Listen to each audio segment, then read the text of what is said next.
पप्पा गावाकडं कंटिन्यू अशी लाईट जाते का हो? हा म्हणजे आता किती वेळ झाले, 1.5 तास तर झाले मी बघतो गेलेली.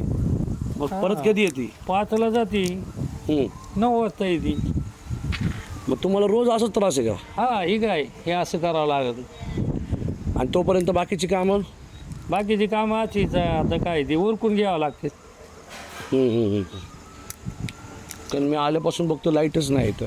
लाईट आता थेट 9च्या आसपास येईल. 9 कधी 9:15. तुम्ही फोटोग्राफर, मग तुमच्याकडे लाईटीची काय सोय आहे? माझ्याकडे ना एक सिम्पेक्स कंपनीची लाईट आहे. त्याची 200 वॅट पॉवर आहे. म्हणजे फुल जर चार्जिंग केले ना आपण तर एक 2-3 तास शूट चांगलं होतं.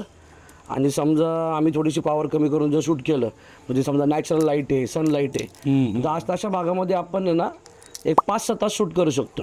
आता तुम्हाला सांगू का विशेष म्हणजे काय, तुम्ही त्याला पॉवर बँकने पण चार्ज करू शकता. आणि त्याला C टाईप चार्जर आहे, म्हणजे सगळ्यांकडे जो चार्जर असतो ना तसं चार्जर आपण वापरू शकतो. मग आता तुम्हाला आता बघा आपल्या दारात अंधार पडतो आहे ना, ती लाईट लावल्यावर तुम्हाला वाटणारच नाही की ते आपण त्या लाईटवर शूट करतो आहे. म्हणजे आता ह्या लाईटवर बघा ना तुम्ही, एवढाच भाग आपला प्रकाशित झालेला आहे. पण त्या लाईटमध्ये तुम्हाला ना सगळीकडे उजेड दिसेल. हा दिवसाची लाईट कशी असते, चेहऱ्यावरती पडती पिवळसर, तसा इफेक्ट केला आहे. म्हणजे तुम्ही या लाईटचा वापर करून आहे ना फिल्मसाठी भरपूर वापर करू शकता, तुमच्या व्हिडिओसाठी वापर करू शकता.